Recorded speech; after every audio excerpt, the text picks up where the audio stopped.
Olá, tá tudo bem contigo, a sua família? Eu espero que sim, dentro do possível. Tá tudo bem conosco, graça e paz ao Senhor Jesus Cristo. Eu sou o pastor Luiz Fernando. Nós vamos estar meditando na palavra de Deus, mas antes, deixe o seu like, faça o seu comentário e divulgue também o conteúdo do nosso canal. Hoje eu quero estar falando diretamente com você, vocacionado do Senhor. Sim, você que foi designado para essa missão. Você que é um dos chamados pelo próprio Deus para poder realizar sua grande e expansiva obra. Você que é um instrumento nas mãos do Senhor para alcançar vidas para o Senhor Jesus Cristo. Sim, quero te lembrar que não foi nós que escolhemos o Senhor, mas Ele que escolheu a cada um de nós e nos designou para dar frutos. Ou seja, é Ele que nos capacita e também a obra ela já está concluída na cruz. Apesar dos impasses, apesar das batalhas e desafios, nós entendemos que o Senhor Jesus Cristo, ele já nos deu vitória. Isso é animador, porque assim entendemos que podemos vencer o mundo.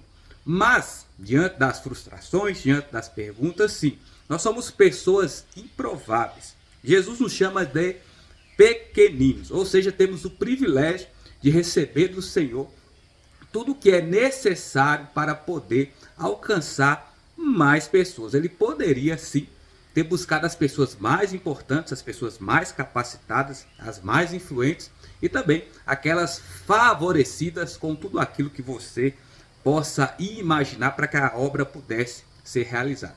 Mas Deus, dentro da sua infinita sabedoria, ele escolheu aqueles que não são, ele escolheu os fracos para confundir a sabedoria dos fortes. Por que eu te falo isso? Porque dependendo aí das camadas daquilo que compõe o seu chamado e quem você é, diante do grupo de pessoas que você faz parte e diante das coisas que você tem visto, enfrentado e ouvido, isso mexe muito conosco. Por quê? Diante de toda essa realização, muita coisa já aconteceu. Então pode ser que você já ouviu coisas desanimadoras. Quero te lembrar também que todas as coisas contribuem para o nosso bem. Nós que amamos o Senhor e vivendo segundo aí os seus desígnios, caminhamos na estrada de sua obediência. Tudo é para o nosso crescimento e amadurecimento. Por quê? Quero rapidamente fazer um panorama da história de Jefté. Ele era filho de Gileade, mas com uma meretriz. Então, ele provavelmente foi fruto de uma gravidez indesejada, de um relacionamento controverso diante daquilo que a Bíblia quer que tenhamos. É como Judá, que faz paralelo com a história de José. Judá também foi outro que se deitou com uma prostituta cultual e no final de tudo era a sua própria nora, e você sabe como que essa história desenrola. Por que eu quero trazer esses exemplos aqui para você? E aí quando Jefté ele cresce junto com os seus irmãos, eles pedem para que ele venha se retirar do meio deles. Por quê? Eles viam Jefté como uma mancha, como um problema. Eles viam Jefté como uma pessoa impura. Ele não foi alguém que nasceu como os seus demais irmãos assim haviam surgido. Ou seja, aquele pedigree judeu, aquela coisa histórica, aquela raiz ancestral, aquele negócio todo. E aí o que ele fez? Ele seguiu o caminho. Ele foi viver a sua vida e, parafraseando, dizendo aqui sobre o texto, lá nos informa a palavra de Deus que ele se juntou lá com um grupo de pessoas, aqueles indivíduos que estavam no meio da jornada, muita gente improvável também, e aí seria como um bando. Mas aí surge um grande problema em Israel. Eles agora estão pelejando com seus inimigos históricos mais uma vez. E eles não sabem como resolver esse problema. Eles agora estão perdendo território. E de quem que eles lembram? De Jefté. E aí eles vão lá, explica para ele a situação. E aí eles falam o seguinte: vai lá e peleja por nós. Aí Jefté ressalta a história, como ele foi tratado, aquela coisa toda, e impõe algumas regras dizendo: eu posso até ir, mas se eu tiver êxito, se eu conseguir vitória, eu quero me tornar juiz. Era uma das figuras de autoridade na época do Antigo Testamento. Eles concordam com isso. Mas aí Jefté ele faz um voto com Deus. Por mais que o seu voto é infeliz, ele disse que vai sacrificar alguém, e quem sai primeiramente na porta, como ele fala, a primeira pessoa que surgisse essa vida seria sacrificada pelo Senhor, é a sua filha, mas ela não se casa.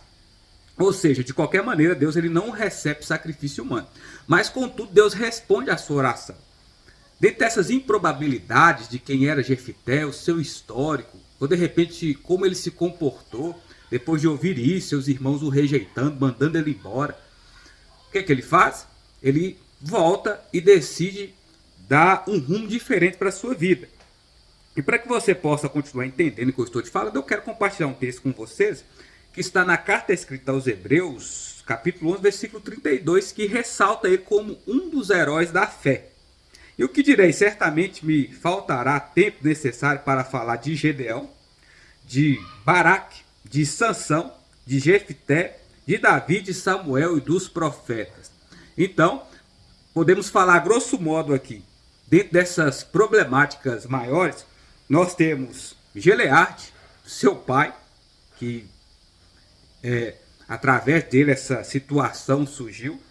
Nós podemos falar de Sansão, que teve também problemas semelhantes, falei com você sobre a questão de Judá. E nós temos Davi. Davi também não quer entrar dentro do quesito do seu pecado, que ele ressalta no Salmo 51.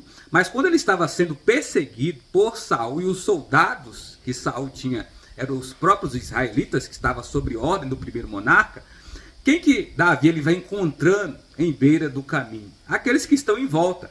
E Davi vai liderando essas pessoas. E são essas pessoas que depois vai fazer parte do grande exército do segundo rei, que veio da tribo de Judá. Então você consegue perceber como Deus usa os improváveis. Talvez você foi para uma região que você não queria. Talvez, como todo sistema falho, aconteceu muita coisa que você fala o seguinte, ó, isso aqui está errado. Não era dessa maneira que as coisas deveriam ser. E no final de tudo, eu fui prejudicado. Quem sabe você sonhava com algo diferente e você foi parar lá na periferia. Ou senão na cidade pequena. Você foi envolvido por aqueles lugares que ninguém mais quer ir. Que todos que dizem que tem um chamado, mas tampam os ouvidos para a voz de Deus porque são surdos diante da grande obra. Mas aí Deus usa você. Diante daqueles que você olha, analisa, daqueles que você tem como exemplo, essa pessoa se sairia bem aqui. Essa pessoa teria destaque. É alguém influente, é alguém formada academicamente, tem os seus inúmeros diplomas, é uma pessoa de boa índole, fala bem, veio de uma boa família, tem todo o aparato, requisito necessário, o gabarito é impecável. Mas aí Deus escolheu você. Quem sabe uma família falida, quem sabe rejeitado pelo seu próprio povo, abandonado por aqueles que são seus compatriotas. São coisas que podem acontecer. São coisas que nos envolvem, faz parte da nossa vida. Quem sabe a pessoa que você admirava, quando você falou, ó, Deus me chamou, Ele tem essa obra para mim, eu quero ser um evangelista, eu quero ser um pastor, eu quero ser um ministro, eu quero limpar o chão da igreja. Não, você não tem vocação para isso. Mas aí você sente que Deus falou no seu coração. É o que acontece no caminho do retorno, do efeito bumerangue. A coisa é, você tem que pedir a Deus para te capacitar e realizar a sua obra. Perdoar quem tem que ser perdoado, seguir adiante e lembrar o seguinte, o que mais importa é o que Deus pensa de você. O que você é antes da cruz e o que você é depois da cruz. Por que eu te falo isso? Entre outros exemplos dos heróis da fé, nós temos Jó também. Então os amigos de Jó pensavam uma coisa dele diante da mudança de cenário, quando Jó sofre todo aquele mal, quando aquele negócio começa a acontecer lá, lembra? Aí os amigos de Jó falam, ó, de repente ele pecou mesmo, por isso que está acontecendo. Tem a mulher de Jó, tem o que Satanás dizia sobre Jó e tem o que Deus falava sobre Jó. E o que Jó ele tinha diante de Deus? Um reto testemunho. Então o mais importante é aquilo que Deus pensa de você. É aquilo que Deus confiou a você. Não precisa de ninguém. Mas com certeza Ele confiou algo maravilhoso para você. Ele abriu o seu coração. E eu quero te lembrar que até o próprio Cristo Jesus foi rejeitado pelos seus. O Messias, o nosso Salvador.